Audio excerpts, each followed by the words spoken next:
C'est parti. Bonjour à tous pour la première édition du Café des Histoires Merveilleuses. Je suis Delphine Laval, moi je suis des WeGirls.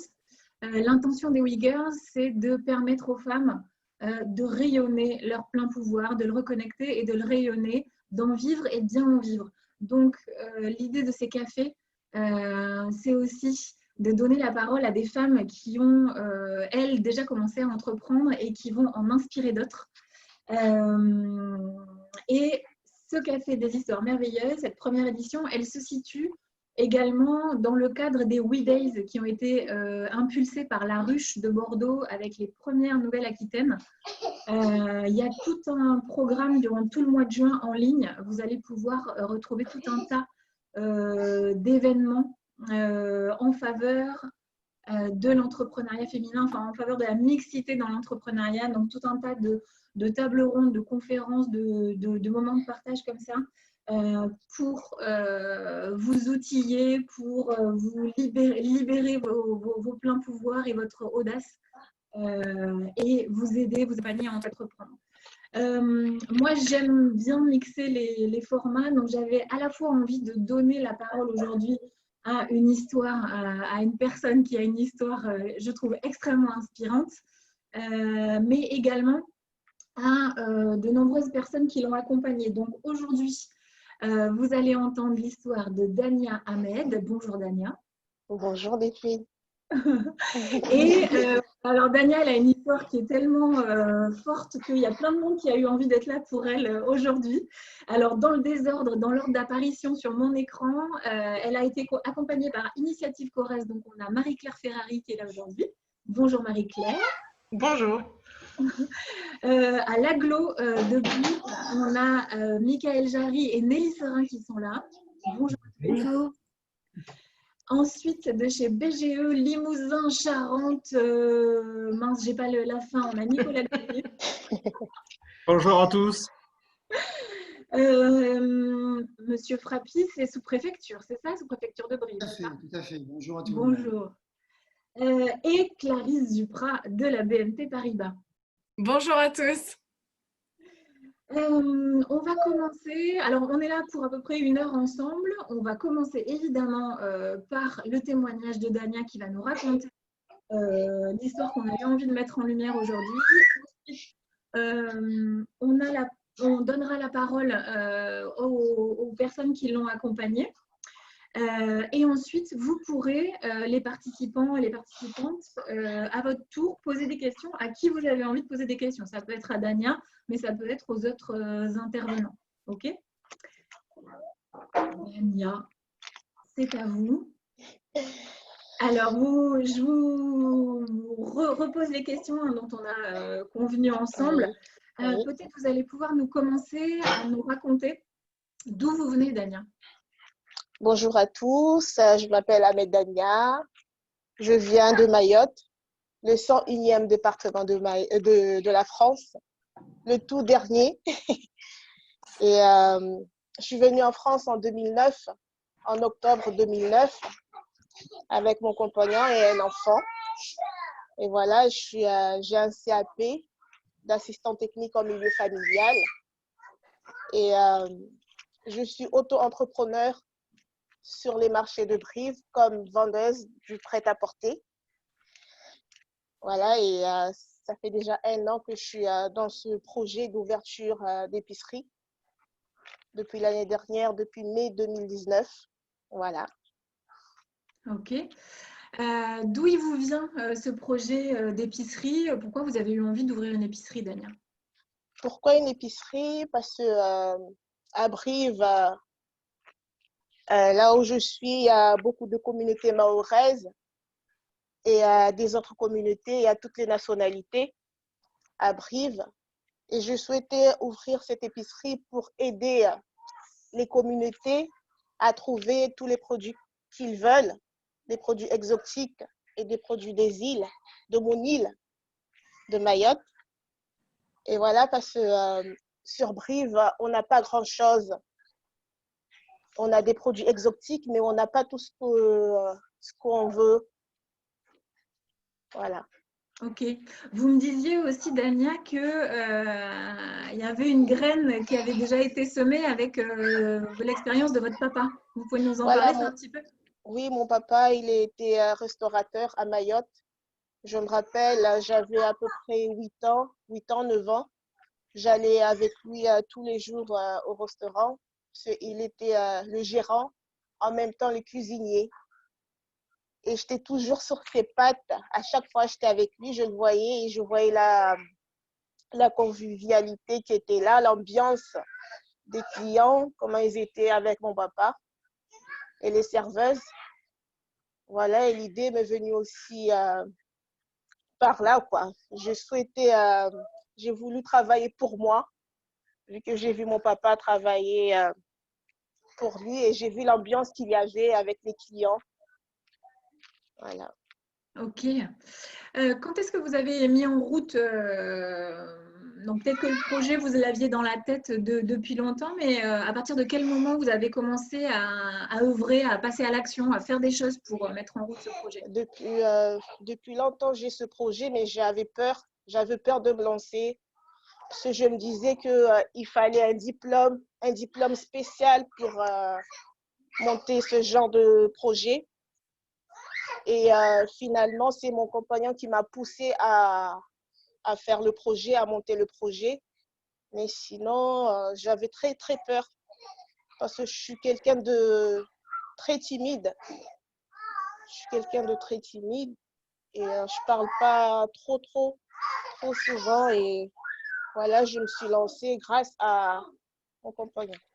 D'accord. Comment ça s'est passé le démarrage de cette mise en route de ce projet? Ça a été facile? Ça a été fluide? Ça n'a pas été du tout facile. Ouais. Parce qu'il y a eu un moment, j'étais vraiment découragée, quoi.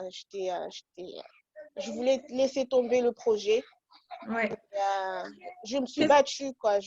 Pourquoi? Qu'est-ce qui se passait, Dania? Qu'est-ce que vous rencontriez comme genre de difficultés au quotidien ou Il de y façon avait, globale? il y avait beaucoup de démarches à faire.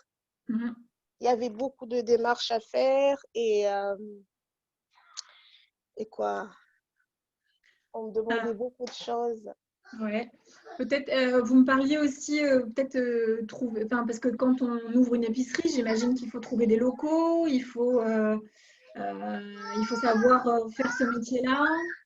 Oui, il faut avoir l'expérience, avoir un diplôme sur ce métier dans le milieu, pas forcément dans l'épicerie, mais au moins avoir une gestion, quoi, avoir, comment dirais-je, un diplôme, des connaissances Mhm.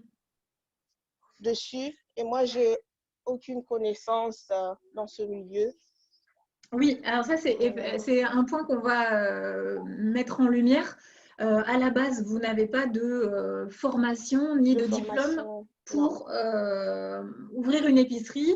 Et on va voir que pour autant, ça ne vous empêche pas de le faire. Mais on ne va pas aller trop vite. Donc peut-être qu'il y a des personnes qui reviendront sur ça tout à l'heure, sur toutes les épreuves que vous avez eu à vivre et le fait que ça bloquait à plein de niveaux. Et alors, ce que j'avais vraiment envie que vous racontiez aujourd'hui, c'est ce moment on est en mars 2020, c'était il y a quelques mois avant cette période de confinement, on était encore libre de nos mouvements. Est-ce que vous pouvez nous raconter, peut-être à partir de cette réunion-là que vous vivez en journée? Le 9 mars, j'avais rendez-vous avec l'AGLO et la BGE pour aller voir où j'en étais des démarches. Et ce jour-là, je suis partie au rendez-vous et on a essayé de trouver des solutions. On a essayé de trouver des solutions, mais on n'en a pas eu. Et ce jour-là, je suis partie. J'ai reçu un SMS de M. Frappi qui m'a dit d'aller à une réunion qui était à la salle du Puy. Et moi, ce jour-là, à la sortie de la réunion avec l'AGLO et la BGE, j'étais en larmes. Quand je suis partie de l'AGLO, je suis rentrée dans ma voiture J'étais en larmes, j'étais désespérée, quoi, parce que je me suis dit, bon, il n'y avait plus rien à faire. Il n'y avait plus rien à faire. Je ne savais pas où j'en étais. J'étais en Mhm. larmes et le papa de Ouais. mes enfants m'a appelé, m'a demandé où j'étais. Je lui ai dit, j'arrive. Et puis, il a entendu ma voix, que je n'étais pas bien, quoi. Puis, il m'a dit de venir à la maison. Je suis venue à la maison. Il m'a dit, bon, tu sais ce que tu vas faire? Tu vas aller à la réunion que M. Frappi t'a dit d'y aller.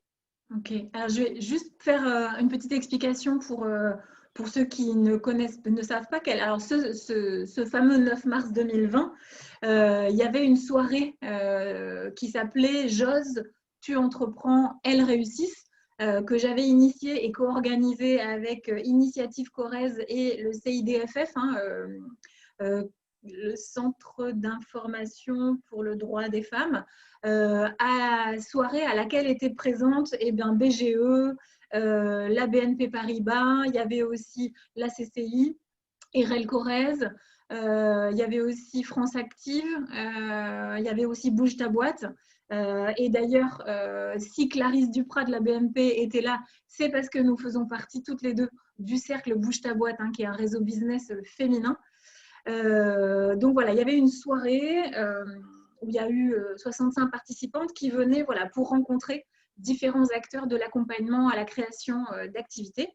Et donc c'est à cette soirée-là dont Monsieur Frappi avait eu connaissance, à cette soirée-là qu'on vous avait fortement invité à participer. Donc Monsieur Frappi plus votre mari. Et que se passe-t-il pour vous quand vous arrivez à cette soirée? J'arrive devant la salle et j'avais le trac de rentrer dans la salle. Je suis restée dans la voiture. J'ai appelé mon mari, je lui ai dit que là, je suis devant la porte. Il m'a dit, vas-y, rentre. Je lui ai dit, j'ai peur. Il m'a dit, vas-y. J'ai décroché, j'ai coupé mon téléphone, je suis rentrée. Et quand je suis rentrée, j'avais le cœur qui battait. Quand j'ai vu tout ce monde, j'avais le cœur qui battait fort, fort, fort, fort. Et quand je suis rentrée à l'entrée, il y avait une dame de l'association, je ne sais plus, c'était qui? CIDFF sûrement. Oui, on m'a demandé si j'étais sur la liste. Ben, j'ai dit non, je ne pense pas que je suis sur la liste. La dame, elle m'a demandé ben, qui vous envoie. Je dis Monsieur Frappi. Et la dame, cette dame, elle connaît Monsieur Frappi. Voilà, elle a écrit mon nom sur le papier, sur la liste. Et voilà, on a parlé un peu avec la dame. La dame, elle m'a dit d'aller m'asseoir. Je dis non, j'avais peur parce que j'étais arrivée un peu en retard. Il y avait déjà tout le monde qui était assise. Et moi, j'étais là, devant la porte, en train de parler avec la dame. Et elle m'a posé des questions, je lui ai répondu. Elle m'a dit, je suis venue faire quoi? Voilà, et je l'ai un peu dit ce que je suis venue. J'étais venue entendre les paroles, les témoignages des femmes qui étaient là. Et après, je suis partie m'asseoir. Je suis partie voir mon conseiller BGE. On a parlé un peu. Voilà, et j'ai vu aussi une dame de Initiative Corrèze qui est venue me parler. Et j'ai vu Madame Ferrari qui m'a fait un petit coucou. Et voilà, il y a une dame de Initiative Corrèze qui est venue vers moi me parler. Et on est parti voir la BGE, Monsieur Grenier. Voilà, et après, je me suis assise. J'étais dans un rang toute seule. Je me suis retrouvée toute seule. Et j'avais peur, quoi. Là où j'étais assise, j'avais peur. Je tremblais un peu. Et voilà, et après, à la fin, je suis partie voir Madame Duprat. Madame Ferrari m'a conseillé d'aller voir la BNP. Je suis partie voir Madame Duprat. Oui, parce qu'il y Et avait, il y avait le côté financier qui bloquait aussi puis, il y avait le dans côté votre projet, financier. hein. Vous Oui, n'arriviez pas à débloquer les fonds oui, nécessaires pour financer l'ouverture de votre épicerie. oui, voilà. Il n'y avait que ça qui bloquait, mais sinon, Ah, ok. Et donc, vous rencontrez Clarisse Duprat. Et alors, qu'est-ce qui se passe? ben, Madame Duprat m'a dit de noter mon numéro, mon nom. Et voilà, et après, je pense, une semaine après, je sais plus, c'était Deuxième jour, troisième jour, je reçois un appel de Madame Duprat, mais je n'ai pas pu répondre. J'ai reçu un message. C'était Madame Duprat en me disant qu'elle avait vu le conseiller de la BNP.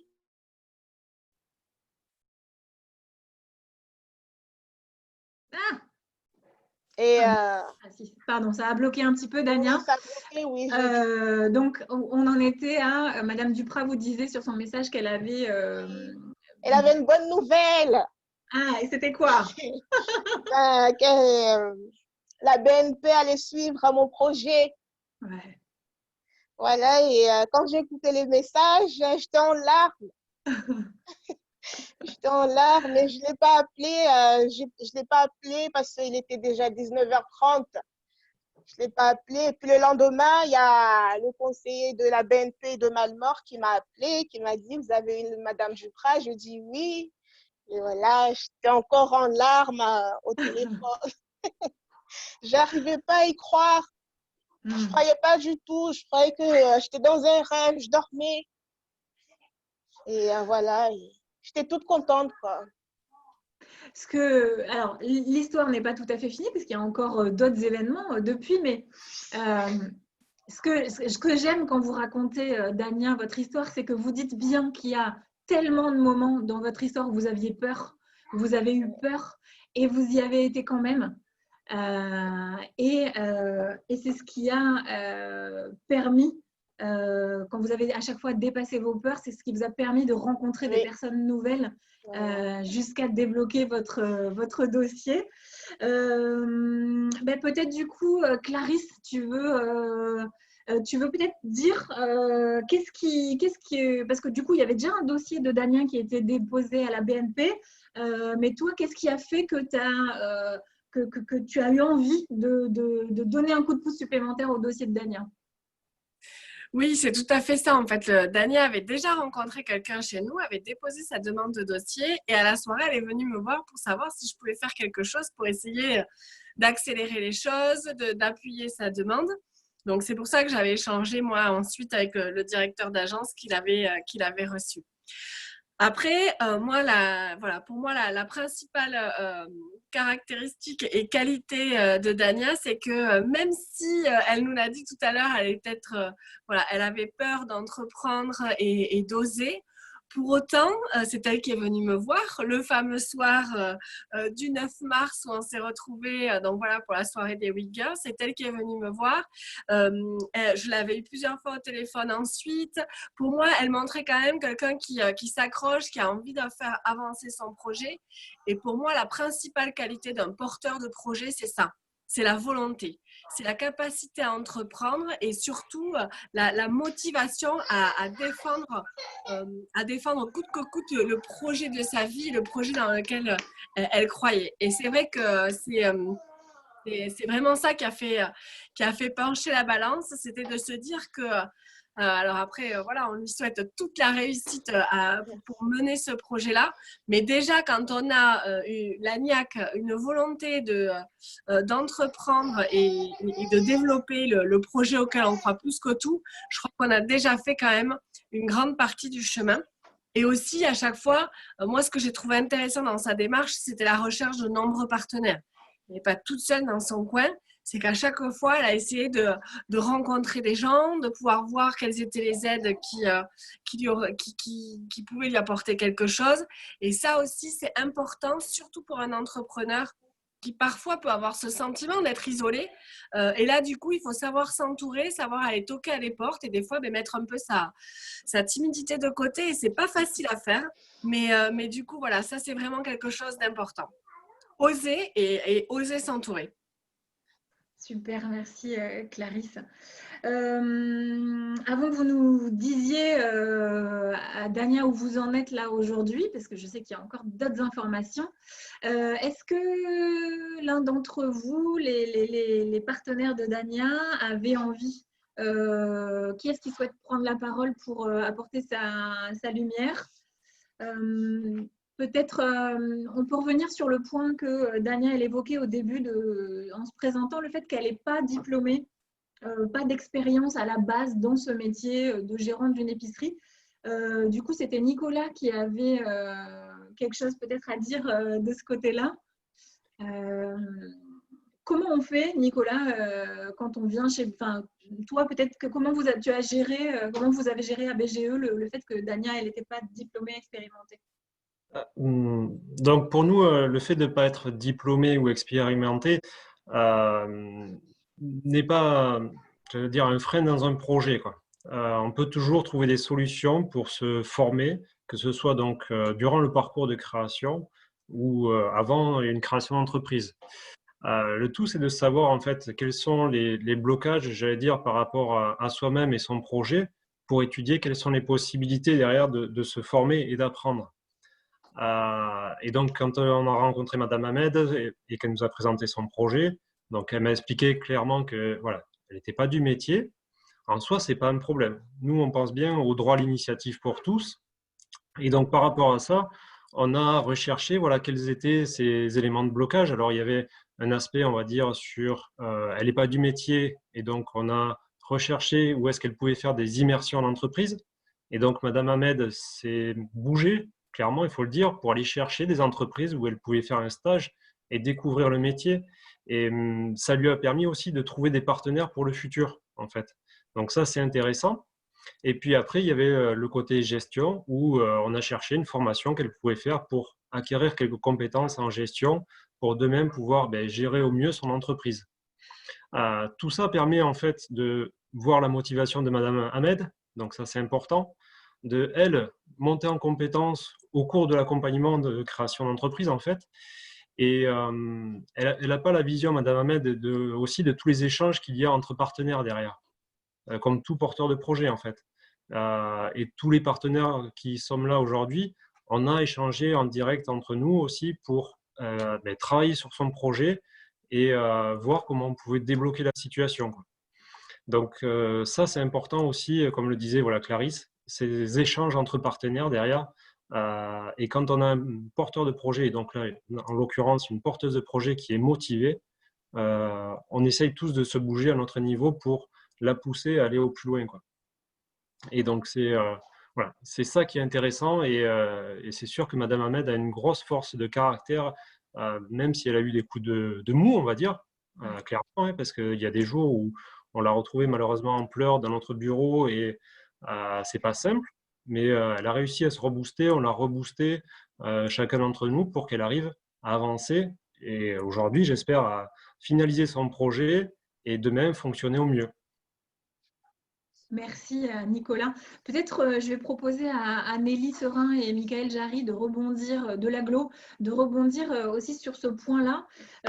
Nicolas disait que voilà, à Dania, ils lui ont proposé de se former, d'aller faire des stages, etc. et qu'à chaque fois, elle a accepté. C'est ce que Nelly me témoignait à propos de Dania, c'était que ce qui l'avait marqué dans le parcours de Dania, c'est qu'à chaque fois qu'on lui proposait ou qu'on lui demandait quelque chose, elle le faisait systématiquement, elle y allait et elle donnait. Je vous laisse la parole à tous les deux. Oui, merci. Ben oui, Dania, moi, j'ai vraiment été charmée d'une part, parce que c'est vrai que c'est quelqu'un voilà, d'agréable, déjà, un contact très agréable.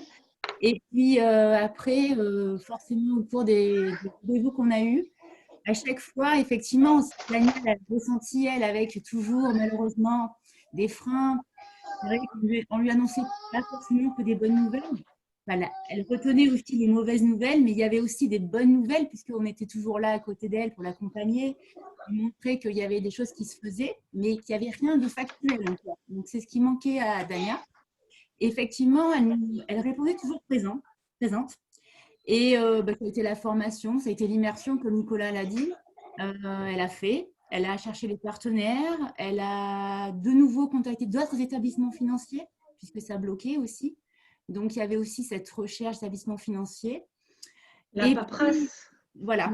C'est vrai que là-dessus, elle a fait tout le travail, quoi. Elle a été une très disciplinée, très bonne élève, comme on peut dire, et elle a fait.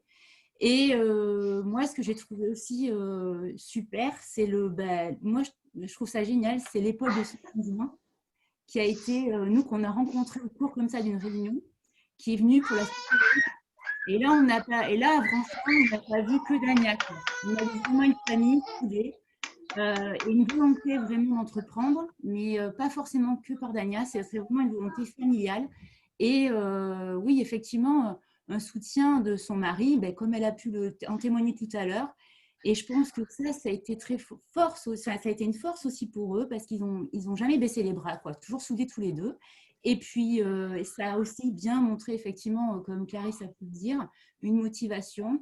Et nous, les partenaires, ben forcément, on est conquis, quoi. On est conquis et on a forcément envie d'accompagner ce genre de projet. Et effectivement, on se réunit, on essaie de trouver de lever les freins et de trouver, voilà, tout ce qui est bloqué et par l'intermédiaire de tout le monde autour de la table aujourd'hui, quoi. Voilà. Et si vous permettez juste un point, c'est vrai que je donne totalement le même avis que Nelly sur le travail qui a été fait avec Daniel. Et c'est vrai que ce qui lui manquait, la petite chose, et qu'on retrouve souvent aussi sur des projets comme ça de personnes, c'est un manque de réseau. Et c'est vrai que là, vous avez pu lui apporter aussi du réseau. Et ça, c'est quelque chose qui est fondamental pour déverrouiller ces derniers points. Oui, oui, le réseau, c'est pas que un gros mot, c'est quelque chose qui peut se faire finalement de plus en plus facilement là, pour les entrepreneurs et les entrepreneureux, parce qu'il y a plein de choses qui se mettent en place et qui, effectivement, hein, c'est fondamental. En fait, le réseau, ça commence quoi? Ça commence par, et merci pour cette magnifique transition de Michael à Marie-Claire, c'est que, en fait, le réseau, ça commence par quoi? Ça commence par demander. Aller demander à quelqu'un parce qu'on ne sait pas. Et ça, c'est ce que Marie-Claire, elle m'a apporté comme éclairage aussi chez Dania. C'est que Marie-Claire, elle me racontait que Dania, une de ses grandes qualités aussi, c'est que quand elle ne sait pas, quand elle ne comprend pas, elle le dit et elle demande. Oui, ouais, c'est tout à fait ça. C'est que Dania, on l'a eu, enfin, je pense tous, beaucoup au téléphone. Et en fonction des demandes qu'on pouvait lui faire ou des choses qu'on pouvait lui proposer, si elle butait, si elle trouvait pas ou si elle comprenait pas, elle appelait quelqu'un d'entre nous pour essayer de débloquer la situation. Et c'est pas un gros mot de demander, de dire j'ai pas compris ou est-ce que vous pouvez m'aider. Et ça commence aussi comme ça, les succès de réussite d'entreprise. C'est quand on sait demander, qu'on sait dire quand ça va pas et qu'on comprend pas. Donc Dania, c'est vraiment cette force. Et moi, je rejoins aussi, c'est la force du conjoint avec le vrai projet de vie, le vrai projet familial et le vrai soutien apporté par son mari.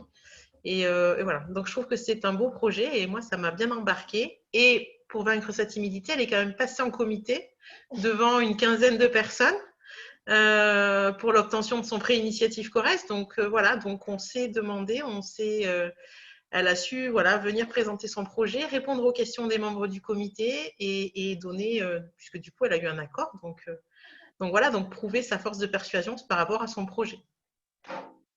Ouais. C'est vrai que votre mari, Dania, revient souvent dans tous les témoignages, y compris le vôtre. Je voudrais faire une petite parenthèse par rapport à ça.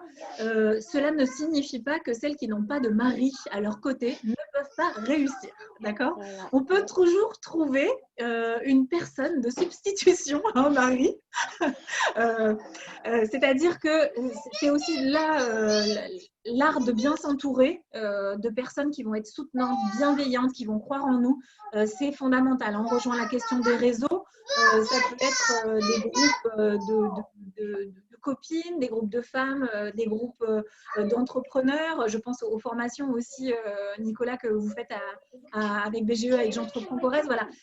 Être entouré, que ce soit un mari ou à un autre niveau, de personnes qui vont être soutenantes, qui, quand vous baissez les bras, vont vous dire non, vas-y, vas-y, vas-y, continue. Ça, c'est super important. Donc ça, c'est par rapport à votre mari. Merci Marie-Claire. C'était bon pour vous, Marie-Claire? Ok, super. Avant de donner la parole à Monsieur Frappi sur un autre point, Dania, ça en est où en ce moment-là? Là, je signe le bail jeudi. Ouais. Je signe le bail jeudi et je fais l'état des lieux vendredi. Ok. Voilà, et on me donne les clés vendredi. Et donc, vous allez ouvrir quand? Je pense d'ici là, milieu août. Ok, mi-août. Donc à partir de Mi-août. mi-août, on peut venir acheter quoi dans le quartier des Chapellis? Des produits exotiques qu'on ne trouve nulle part ailleurs. Ok. Est-ce que Voilà. la provenance des produits, c'est uniquement Mayotte ou il y a d'autres provenances? Non, non, il y a aussi. Mes produits vont venir de Mayotte et aussi de Paris. Je vais nous fournir de Paris aussi. Ouais. Voilà. Ok. Que des produits mahorais ou il y aura d'autres Non, non, il n'y a pas que des inspirations? produits, non. Ouais, Il y quelles aura autres des produits inspirations? exotiques de l'île de la Réunion, la Guyane. Ok. Voilà. Ok. Donc à partir de mi-août, on peut venir dans le quartier Oui, des de Chapellis? mi-août, oui. Et il y aura aussi un petit service où je ferai la livraison Ok. sur Brive. Ouais. Je ferai la livraison sur Brive, voilà. Super. Super. Monsieur Frappi, vous pouvez revenir sur ce que vous avez envie de dire par rapport à Dania, mais aussi on se disait ensemble l'autre jour que le projet de Dania, ça peut être bien plus que le seul projet de Dania et qu'il y a une histoire de dynamique du quartier. Tout d'abord, ce que je voudrais dire, c'est que quand j'ai rencontré Dania pour la première fois, j'ai rencontré quelqu'un qui était d'abord crédible parce qu'elle arrivait avec quelque chose de factuel. Elle était motivée, ça tout le monde le sait, et cette motivation, on la voit encore aujourd'hui. Mais cette espèce de volonté acharnée, malgré des hauts et des bas, hein, je l'ai rencontré certaines journées où effectivement c'était plutôt dans le bas que dans le haut, mais elle avait quand même cette volonté de réussir et ça c'est rassurant.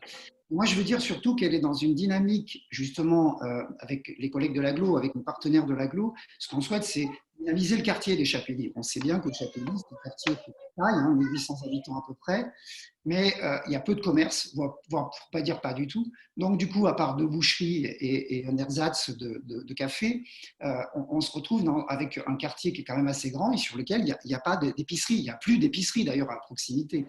Le plus proche, c'est Lidl et c'est encore assez loin. Donc, du coup, elle a travaillé personnellement son projet. J'y ai cru très vite. J'ai senti sa motivation. Un aspect important aussi, c'est qu'elle avait un apport personnel. Elle n'arrivait pas en disant je n'ai rien. Elle arrive aussi en risquant quelque chose. On ne l'a pas dit depuis le début, mais c'est quand même quelqu'un qui risque de l'argent dans son projet. Donc, elle n'est pas complètement, j'allais dire, utopique. Hein. Elle est vraiment réaliste sur le projet. J'avais échangé avec Marie-Claire aussi. On se connaît, Marie-Claire, depuis j'avais compris qu'il y avait quelqu'un qui était derrière et qui pouvait la renseigner, la pousser, l'aider, etc.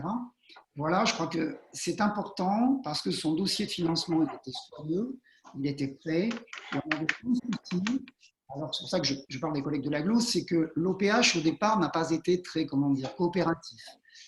Et c'est peut-être un euphémisme. Donc, je crois qu'il est important d'appuyer sur ce sujet parce qu'on a les moyens au travers de la politique de la ville. Alors, le terme politique de la ville est un terme générique pour les quartiers prioritaires. Hein, il y a 1500 quartiers en France et le quartier des Chapellis en fait partie.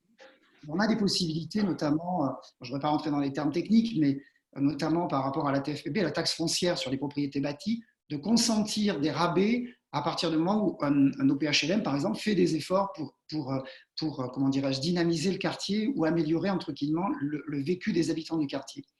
Donc voilà, on s'éloigne un peu du sujet parce que je voulais surtout parler de la personne. C'est quelqu'un qui a énormément de volonté, même si elle a des tracs, même si elle a des hauts et des bas au niveau du moral. Je savais qu'elle était en réunion ce jour-là. Je lui ai envoyé ce petit SMS parce qu'il faut absolument qu'elle aille à ces réunions. Je me dis ça va être un déclencheur. Elle va rencontrer des gens qui vont l'aider, qui vont la remuer, qui vont la bouger. Et c'était une histoire personnelle, voilà. Donc, je suis content, Dania. Je suis vraiment content de ce qui vous arrive. Hop. Ah, pardon, c'est moi qui ai coupé le micro à Dania tout à l'heure. Je vous rallume. Merci, Monsieur Frappi, c'est hyper touchant.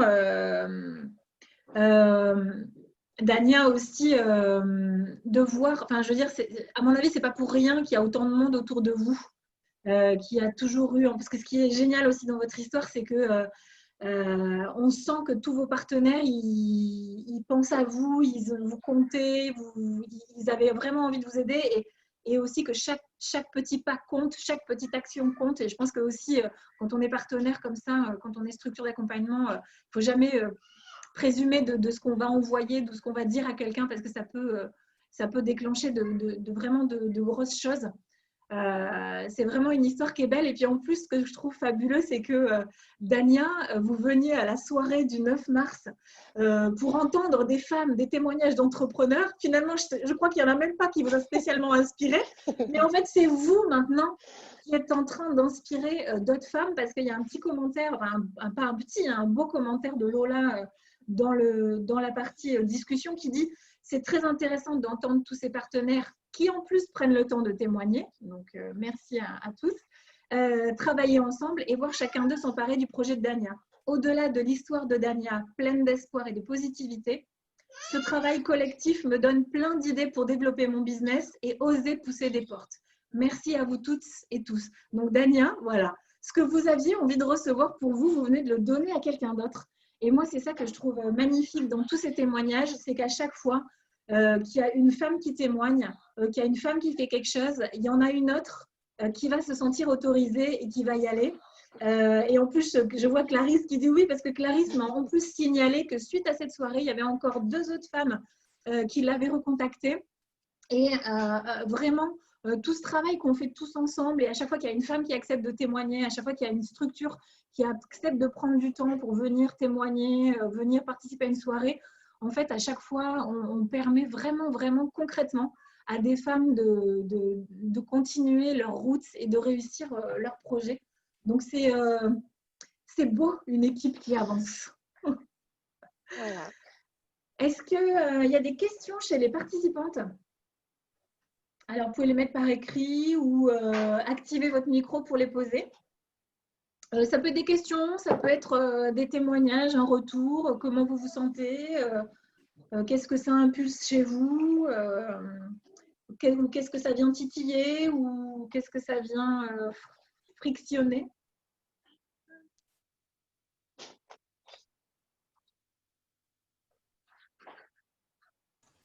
Bonjour. Bonjour Sophie, vas-y. Voilà, bonjour à tous et à toutes. Donc moi, je suis en réflexion sur une reconversion. Je ne sais pas encore si ça prendra une forme de statut salarié ou de création d'activité. Mais en tout cas, c'est très encourageant toutes ces interventions. Et je suis très sensible au parcours de Dania. Bravo.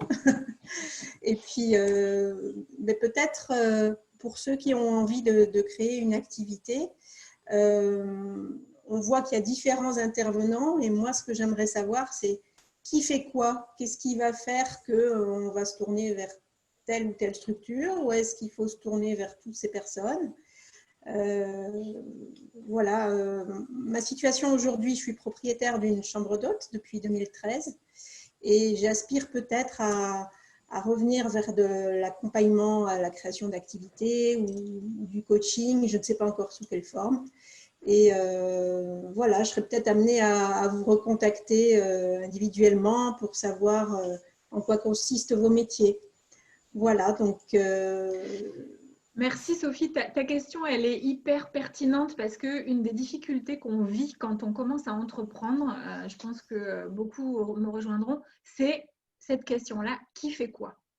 Quelle structure fait quoi? À quel moment je m'adresse à elle? Ça c'est quand même quelque chose qui est parfois compliqué de repérer. Les We Days, donc je vous rappelle, on est dans le cadre là des We Days, les jours pour l'entrepreneuriat féminin, a fait apparaître 3 grands thèmes. Je trouve que ce sont de bons repères et on avait basé la soirée du 9 mars sur ces repères-là. Le premier, c'est oser. Il y a des structures qui vont vous permettre de commencer à vous mettre en route, oser. Alors, par exemple, il y a… vous faites ça, BGE, vous faites des journées de sensibilisation à l'entrepreneuriat. Erel Corrèze le fait aussi. Ensuite, il y a la grosse thématique de s'équiper, c'est-à-dire de s'outiller alors à plein de niveaux, hein, de l'information, de la formation, à l'entrepreneuriat. Là, on va donc retrouver d'autres structures, pareil, RL, BGE, le pôle création de la CCI. Moi, ce que je recommande toujours, c'est d'aller rencontrer tout le monde. et de sentir avec quelle structure on a vraiment envie de travailler. Parce que ça, c'est fondamental. Il faut se sentir bien avec nos partenaires. C'est un long chemin, c'est un long parcours que d'entreprendre. Il faut vraiment se sentir bien avec les personnes. Et puis après, il y a la question extrêmement importante du financement. Et là, il y a des partenaires. Alors, je ne sais pas si on dit public, privé. Enfin, en tout cas, il y a des partenaires comme Initiative Corrèze qui vont… Alors, le financement peut se situer à plusieurs niveaux. Initiative Corrèze, peut-être Marie-Claire, vous pouvez en dire quelques mots rapidement. Ben, nous, on vient par le biais de prêts d'honneur personnels conforter les fonds propres de la personne pour qu'elle puisse avoir un emprunt bancaire des fois plus important. Et voilà. Donc, comme la personne passe devant un comité, devant une quinzaine de personnes, ça a aussi la fonction de rassurer un peu les banquiers, parce que quand il y a une décision assez collégiale qui est faite, voilà, là, les banquiers sont peut-être des fois plus enclins aussi à donner leur accord. Nous, on intervient après les structures comme BGE Limousin, RL, la CCI ou la CMA pour la partie financement et bouclage du plan de financement du créateur d'entreprise. Je vais retraduire en mots très simples de débutant d'entrepreneur, mais c'est normal, hein, Marie-Claire. C'est-à-dire, vous n'avez pas assez d'argent pour monter votre projet et la banque ne veut pas vous prêter parce que vous n'avez pas assez d'argent. Donc, c'est un peu le serpent qui se mord la queue. Et donc, en fait, vous allez voir Initiative Corrèze qui va vous prêter de l'argent à taux zéro. C'est sans garantie, sans garantie ni caution. Voilà, c'est-à-dire que voilà, c'est juste vous qui comptez et votre projet. Donc, il faut qu'il soit quand même assez mûri avec les structures d'accompagnement à la créativité pour le présenter. Et voilà, Initiative Corrèze va rajouter la somme qui va manquer pour que la banque vous suive dans votre projet. Et donc, on a vu, Nicolas de BGE. Oui, Delphine, je voulais juste rajouter qu'en fait, que ce soit les accompagnements des structures comme BGE ou autres, ou Initiative Corrèze, les accompagnements sont entièrement financés. Donc, pour le porteur de projet en lui-même, ça ne lui coûte rien. C'est financé par des dispositifs de la région ou autres dispositifs. Et donc, le porteur de projet, il vient à un rendez-vous, il peut signer une convention d'accompagnement pour que la structure qui l'accompagne soit financée, mais pour le porteur de projet, l'accompagnement est gratuit. Et c'est important de le dire. Et après, comme tu le disais, vous pouvez aller voir tous les partenaires, voir avec qui vous vous sentez le mieux, et après, vous choisissez quel partenaire va vous accompagner durant tout le montage du projet de création, en fait. Ça, il n'y a aucun souci par rapport à ça. Mais pensez à aller faire la démarche, d'aller voir à droite, à gauche et de voir un peu comment vous vous sentez avec chaque accompagnant, quoi. On a aussi l'habitude de travailler ensemble sur les montages des dossiers. Donc, on s'appelle très facilement quand on a besoin d'échanger sur des projets, de voir où ça pourrait bloquer. C'est un peu notre force. Oui, merci beaucoup. Du coup, parce que dans les commentaires, il y a une question, alors plusieurs questions qui rejoignent ce qu'on a abordé. Dania, qui vous est destiné, quel a été votre premier pas? Vous allez pouvoir nous répondre. Et quel a été le premier partenaire? Par qui il faut commencer?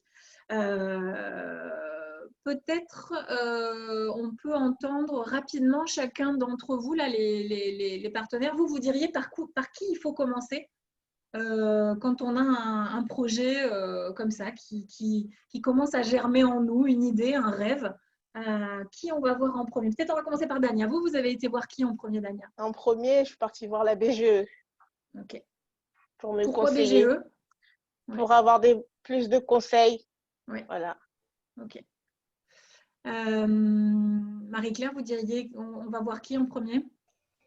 On conseille d'aller voir d'abord les structures d'accompagnement comme Nicolas, BGE, RL, la CCI ou la CMA, qui sont des structures qui sont là pour le montage du projet, aider à structurer les gens et qu'ils puissent bien structurer leur projet et qu'ils soient bien guidés dans les démarches, puisque c'est important d'avoir les bonnes phases au bon moment. Nelly, Michael, M. Frapi, Clarisse, Nicolas, vous voulez rajouter quelque chose par rapport à qui on va voir en premier? Oui. Alors, nous, on se positionne en fait pas de la même façon en accompagnement au niveau de la collectivité, de l'agglo et en partenariat avec la sous-préfecture. Donc, on pilote le contrat de ville. Donc, dans le cas de Dania, Ça s'est inscrit, son accompagnement, nous financiers, donc on finance BGE pour avoir une présence sur les quartiers dits prioritaires qu'évoquait tout à l'heure Gérard. Et on vient financer pour qu'il y ait un accompagnement dit renforcé, donc que ce soit BGE, RL, etc.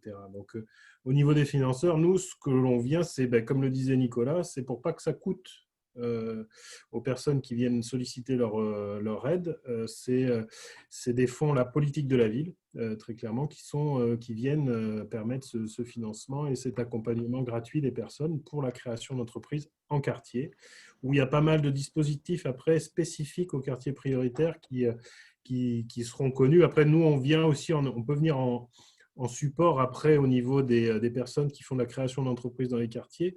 On a développé un petit outil d'aide financière directe sur la première année, spécifique au contrat de ville de l'agglo de Brive. Voilà, il y a plein dont Dania va bénéficier, bien sûr. Et il y a le FISAC. Enfin, voilà, après, on peut rentrer dans… Il y a tout un tas de choses, mais justement, avec son expérience qui va se construire, elle va avoir d'autres questions peut-être plus pointues, au-delà de l'accompagnement d'entreprise, mais dans la gestion de l'entreprise et dans comment s'inscrire dans son environnement. Parce que suivant où la personne va inscrire son entreprise, elle va toucher différents acteurs. Là, spécifiquement, on est sur les quartiers prioritaires, donc il y a des interventions qui sont un peu plus spécifiques et d'où notre présence aussi aujourd'hui. Voilà. Ouais, merci beaucoup. Effectivement, selon là où on est ou là où on veut créer, il peut y avoir des dispositifs, des personnes ressources, des ressources différentes. Et on en revient à ce que Dania a réussi, c'est à demander, toujours demander. N'hésitez pas à demander toujours autour de vous. Est-ce qu'il y a des aides? Est-ce qu'il y a des choses facilitantes? Et puis, n'oubliez pas que nous, tous, on est là. En fait, on aime vous aider. On demande que ça, de vous aider et de vous permettre de réussir et réaliser vos rêves. Donc vraiment, n'hésitez pas à toujours demander. Et puis, il n'y a jamais de questions bêtes. Il y a toujours que des questions qui pointent peut-être un truc que nous, on peut oublier parce qu'on est des humains et qui va peut-être être la chose qui vous manque. Sophie, est-ce qu'on avait suffisamment répondu à ta question ? Oui, merci. Mais je serais peut-être amenée à recontacter les intervenants en individuel, même pour mieux connaître leur métier aussi, parce que c'est quelque chose qui pourrait m'intéresser. Comme quand j'ai créé ma chambre d'hôte, j'ai fait une démarche avec la chambre de commerce, avec Cybercorrèze, etc. Et aujourd'hui, j'ai peut-être envie de me reconvertir et pourquoi pas aussi être dans l'accompagnement. Et voilà, il faut que ça mûrisse et donc ça va passer par des enquêtes métiers et pourquoi pas recontacter chacun d'entre vous. Voilà. Merci en tout cas. Super. On a vu les trois piliers oser. Donc déjà commencer à avancer, ensuite s'équiper et s'entourer de personnes qui vont nous accompagner dans la structuration de notre projet, se financer. Et moi, j'aime bien rajouter une autre thématique, c'est réussir. C'est grandir et réussir. C'est-à-dire qu'une fois qu'on a réussi à ouvrir son commerce, à ouvrir son projet, etc., à ouvrir, à lancer, après, il y a, comme l'a dit Michael, il y a d'autres questions qui se posent.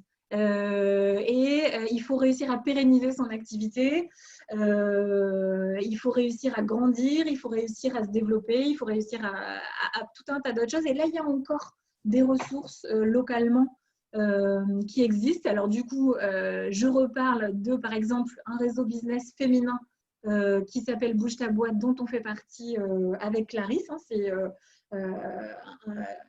un dispositif qui permet à la fois d'augmenter son chiffre d'affaires et de monter en compétences, de continuer à se former, de continuer à apprendre les uns avec les autres. Il y a d'autres réseaux d'entrepreneurs mixtes, c'est-à-dire avec des hommes qui existent. Il y a aussi parmi les structures qui vous accompagnent à la création d'activités, je pense que la plupart d'entre vous vous accompagnez pendant, me semble-t-il, 3 ans après le démarrage de l'activité.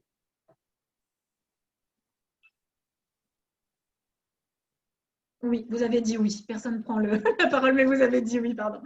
Il y a une demande. Ça doit être Mélanie. Tu peux allumer ton micro et nous poser ta question.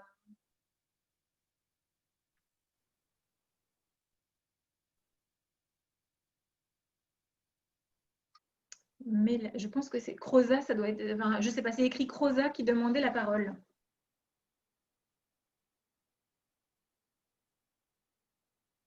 Je ne sais pas si ça fonctionne.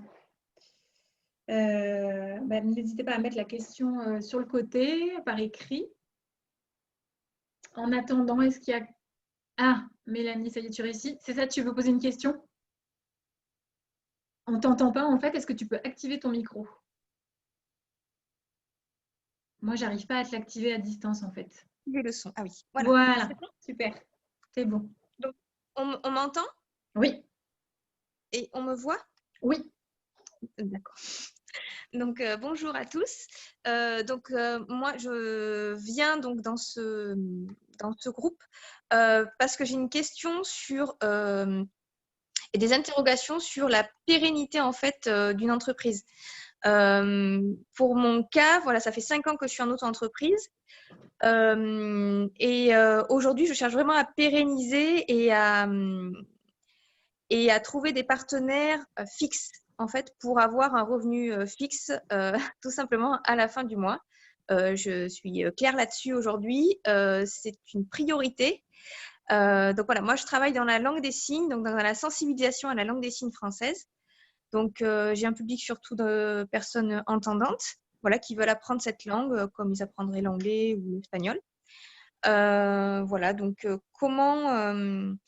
Enfin, je ne sais pas si c'est vraiment une question que j'ai, c'est plutôt un appel. Oui, c'est un besoin que tu as. Un besoin, oui, un besoin, parce qu'il y a eu des mots forts, enfin des mots qui ont résonné, qui ont fait écho sur le fait de trouver les bons partenaires, les bonnes personnes, des personnes fiables, des personnes ressources, le fait d'être isolé. Donc tout ça, c'est des choses par lesquelles je suis passée. Voilà, puisque ça fait 5 ans donc, que j'ai commencé, donc j'ai eu plusieurs expériences, des bonnes et des moins bonnes. Voilà, mais aujourd'hui, j'arrive un peu au bout de quelque chose et je n'ai pas encore passé le palier. Donc, peut-être voilà. qu'il y a quelqu'un qui a envie de répondre. Moi, je vais apporter une première réponse en forme de non-réponse. C'est quelque chose dont j'ai déjà parlé avec plusieurs personnes, plusieurs structures, pardon. Je ne sais plus avec qui c'était. C'est vrai qu'on a commencé à identifier que pour ceux qui sont déjà lancés depuis plus de 3 ans, il y a peut-être un manque, en tout cas sur le territoire, d'accompagnement.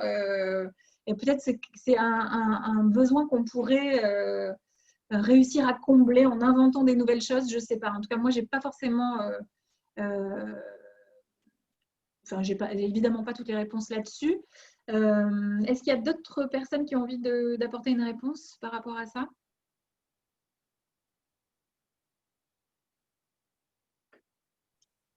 Delphine? Oui. Comme tu le dis, oui, on n'a pas forcément aujourd'hui de réponse là-dessus et malheureusement, toute structure dépendante des financeurs, en fait. C'est ça qui freine aujourd'hui, j'allais dire, le suivi à ce niveau-là pour ce type de profil de personnes.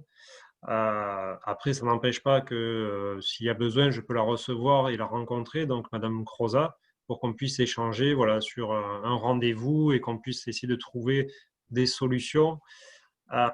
Et éventuellement que je lui apporte, si elle n'a pas déjà, une partie de mes connaissances en termes de réseau qu'elle pourrait trouver pour essayer de développer un peu son activité, quoi.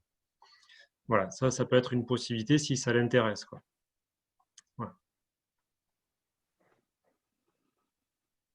Oui, moi, ça m'intéresse. Ça m'intéresse. Je prends.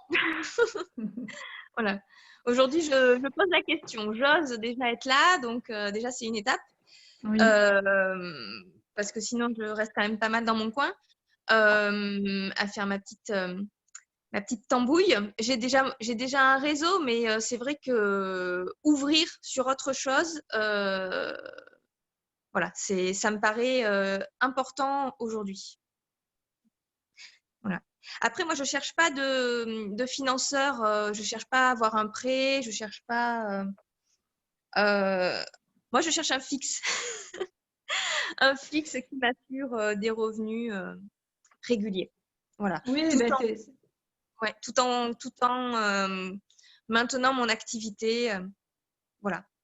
Puisque c'est un métier qui est parti d'une intention personnelle et après qui s'est transformé en projet professionnel. Voilà. Parce que j'ai appris la langue des signes parce que je n'entends pas d'une oreille. Donc, je l'ai appris comme une langue, au cas où je devienne complètement sourde. Et après, suite à ça, après 2 ans, j'ai décidé d'en faire mon métier pour sensibiliser les gens à cette langue. Voilà.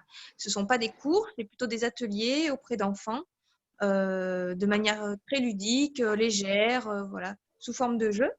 Voilà, donc je cherche des gens qui seraient intéressés par ce genre de choses. Mais c'est effectivement, tu identifies bien voilà, l'étape où tu en es. Effectivement, là, c'est ce que tu évoques, c'est la question de la pérennisation de son entreprise, c'est comment je fais pour pouvoir en vivre. Effectivement, c'est une vraie question que tout le monde a à se poser dans un parcours d'entrepreneur. Et puis, tout comme ce que tu témoignes, au début, c'était un truc pour toi, puis c'est devenu un projet professionnel. C'est une trajectoire qu'on retrouve souvent dans les projets professionnels, dans les créations d'entreprises. Voilà. Est-ce qu'il y a d'autres questions? On arrive au bout de l'heure qu'on avait annoncée initialement, mais si certains ont encore une question brûlante, on peut la poser ou quelque chose à rajouter. Si, Dania, vous aviez des messages. J'ai failli oublier. Moi, mon message, c'est de dire aux femmes qui veulent entreprendre, d'oser, de se lancer, même si elles ont peur, mais de oser, faire comme moi. Faire comme moi. Je suis timide, mais j'ai osé, j'ai franchi la porte. Il faut vraiment oser, quoi. Se lancer. Voilà. Oui, puis vous me disiez l'autre jour au téléphone, les messages que vous aviez envie de transmettre aussi, c'était il faut y croire. Oui. Et il n'y a pas que les hommes qui peuvent réussir. Voilà, il n'y a pas que les hommes. On ne doit pas voir que des hommes dans des boîtes. On doit voir aussi les femmes qui entreprennent, quoi. Ouais. Bon, merci à toutes et à tous. Et j'ai le message. Oui.